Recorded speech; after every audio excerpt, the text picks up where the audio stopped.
ครับสบายดีทุกคนเนาะมื้อนี้ก็สิมาสอนวิธีการหาเหรียญพายเนาะเหรียญพายฟรีเนาะก่อนอื่นก็คือให้ทุกคนไปโหลดอยู่Play Store เนาะไปโหลดแอปตัวนี้เนาะแอปพายนี่เนาะไผก็สามารถไปโหลดได้เนาะบ่ว่าจะเป็น Android หรือ iOS เนาะหลังจากโหลดเข้ามาเนาะให้เฮาแตะเข้าไปแล้วเนาะเฮาแตะเข้าไปตัวนี้จะเป็นตัวค่อยสมัครแล้วเนาะแตะเข้าไปมันจะมีให้เฮาใส่ชื่อแล้วก็ตามด้วยรหัสผู้แนะนำเนาะเดี๋ยวค่อยสิเอารหัสผู้แนะนำวางไว้ใต้คลิปเนาะใครก็สามารถเอาไปคัดลอกแล้วก็ใส่ได้เนาะให้แนะนำมาให้ทุกคนสามารถผูกเฟซเนาะตัวนี้เนาะผูก ID เฟซหลังจากนั้นแล้วก็ป้อนรหัสแนะนำเข้าไปเนาะเดี๋ยวค่อยสิเอารหัสแนะนำไว้ใต้คอมเมนต์เนาะคือซองมาเนาะคือให้ทุกคนเนาะหลังจากเฮาตั้ง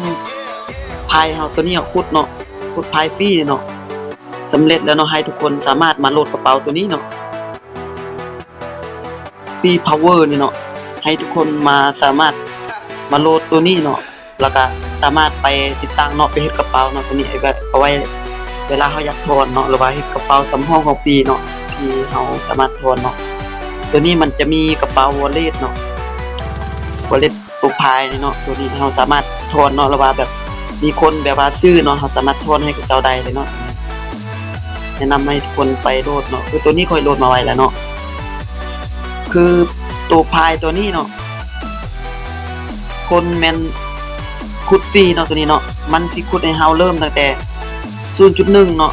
จนเดี๋ยวนี้ค่อยมาฮอด 0.04 เนาะมันสิขุดให้เฮาเรื่อยๆเนาะแล้วก็ไผที่อยากเชิญแบบว่าอยากเชิญคนมาขุดนำเนาะให้แตะอยู่ตอนลิงก์เชิญนี่เนาะแล้วก็คัดลอกเลยเนาะแล้วก็สามารถไปส่งให้เขาเจ้าที่ดาวน์โหลดหรือว่าให้เขาเจ้าดาวน์โหลดมาแล้วจึงจะให้เขาเจ้าป้อนรหัสตัวรหัสเชิญก็ได้เนาะตรงนี้เนาะแล้วแต่ความสะดวกของแต่ละคนเนาะตัวนี้คือตัวนี้เนาะมันสามารถขุดให้เฮาโดยอัตโนมัติเนาะเพียงแค่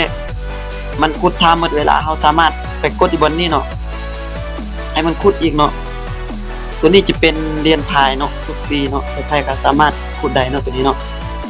บางที่อนาคตคันมันเปิดโตเฮาอาจสิเป็นคนหนึ่งเนาะที่มีเหรียญพายตัวนี้มาขายเนาะในตลาด Cryptocurrency เนาะตัวนี้เนาะโอเคนี่ฮะก็จะมาเว้าเรื่องการขุดเนาะคือตัวนี้เนาะถ้าเฮาแบบ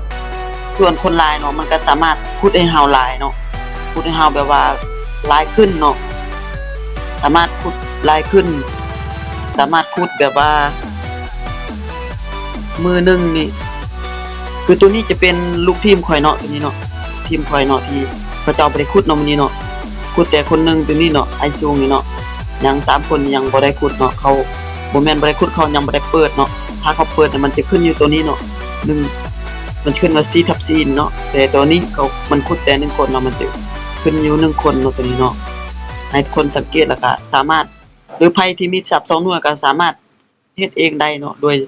2ระบบเนาะสามารถขุดเองแล้วก็เอารหัสเชิญของตัวเองไปใช้ได้เนาะตัวนี้เนาะ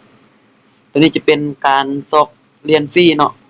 ซึ่งไผๆก็สามารถเฮ็ดได้เนาะโอเควันนี้เราก็สิมารีวิวแต่ส่ำนี้เนาะ